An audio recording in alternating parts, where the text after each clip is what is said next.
We did have one issue with I call him a heckler. Oh, can I lead into this story? Of course, yeah, you own it, bro. All right.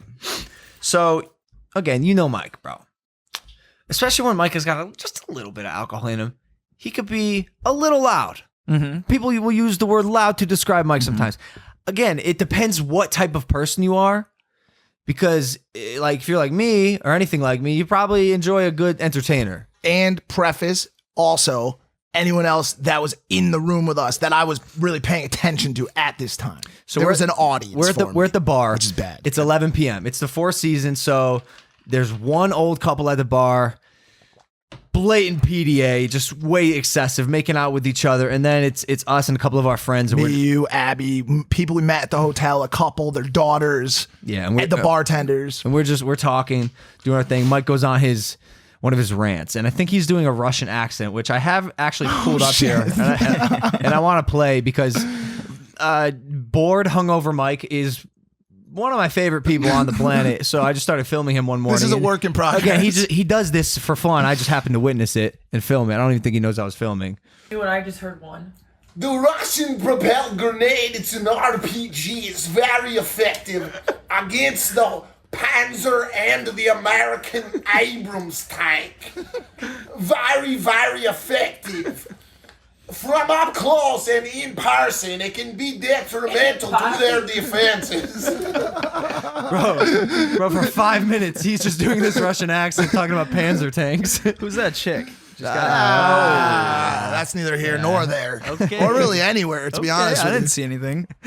So he's doing this accent at the bar, and everyone's laughing. The one guy's like, "Yo, you sound like a drunk Irishman." The He's bartender, by the way, the bartenders are involved. Everybody's fucking chilling. I'm on a rampage, dude. and I'm looking around because I notice, Mike, when he gets excited, he gets a little like he wants more people to get involved, which is great. Yep. It was great. Everyone was involved except the old PDA couple.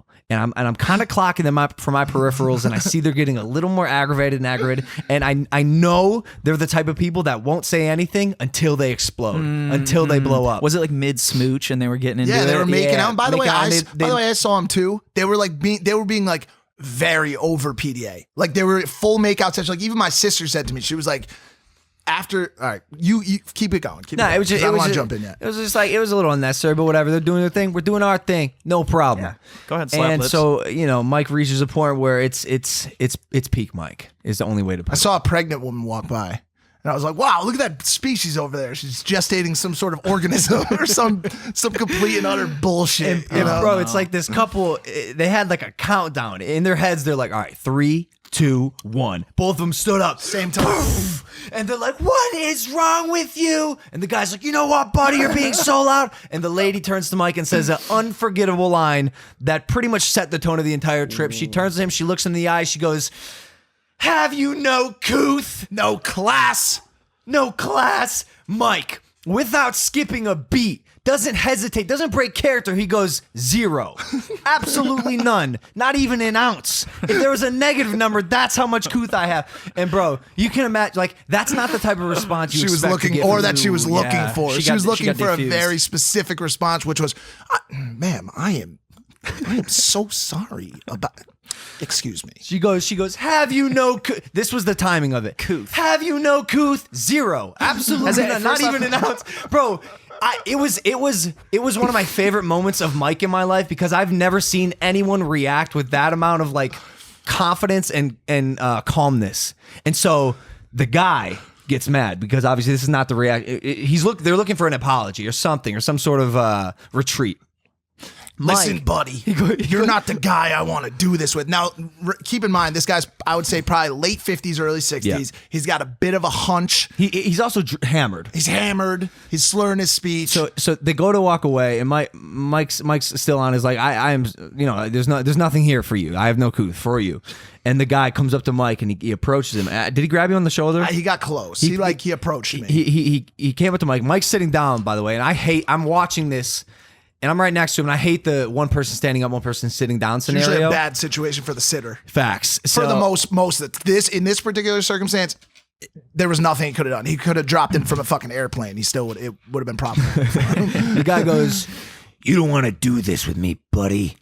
And at this point, It was Batman. I got my It was Christian Bale. I got my feet kicked up, and I thought I'd use my newfound powers. So I look at him and I go, "Sir, before you do this, I have to let you know I'm a professional boxer." Oh, you threw that on him. Yeah, like no, just in that voice, calm as fuck. And then he turns to me. And what came out of the man's mouth next Oh no. will be written about by scholars Wow. for years to come. You think my response to the "Have you no Kuth" question was trickery and sorcery?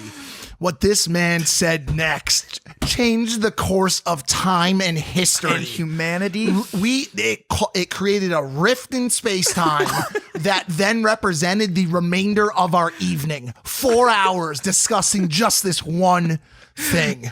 Tell me. I go, "Sir, I do have to let you know I am a professional boxer." He turns to me, locks eyes, and he goes,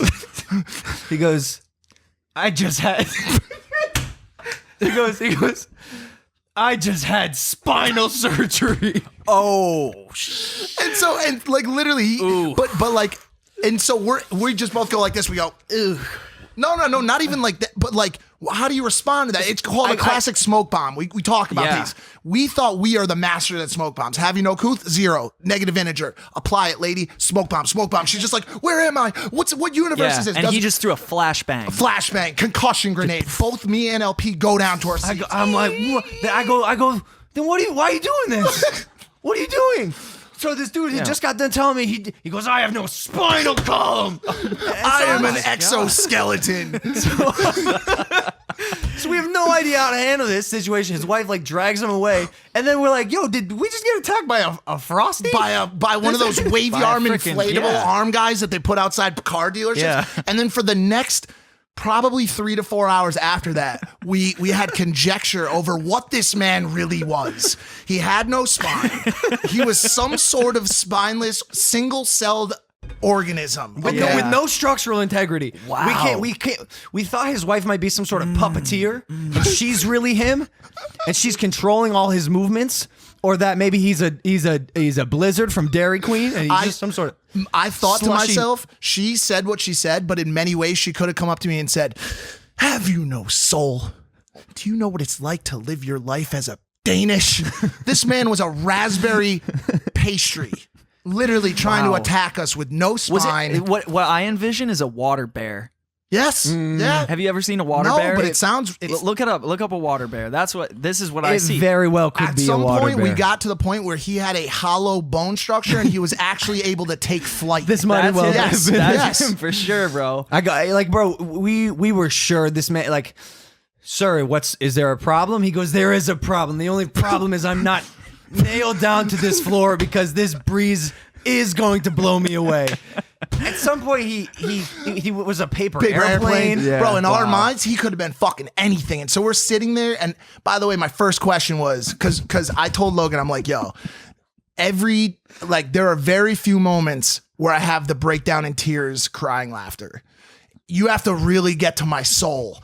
I laughed for probably an hour after this happened. I was suffocating on my own This tears. is dude. the thing I'll say about you guys that I really love and respect.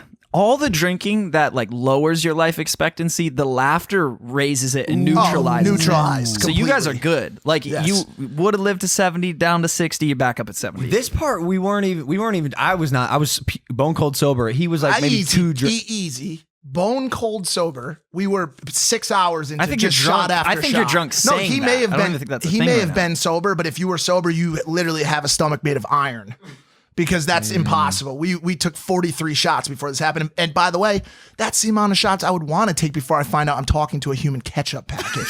Okay? yeah. This man had no fucking structure. He was an anomaly. And by the way, after we had this conversation, I'm not so sure he wasn't a figment of both of our imaginations. We don't know bro. he exists. He Yeah. really exists.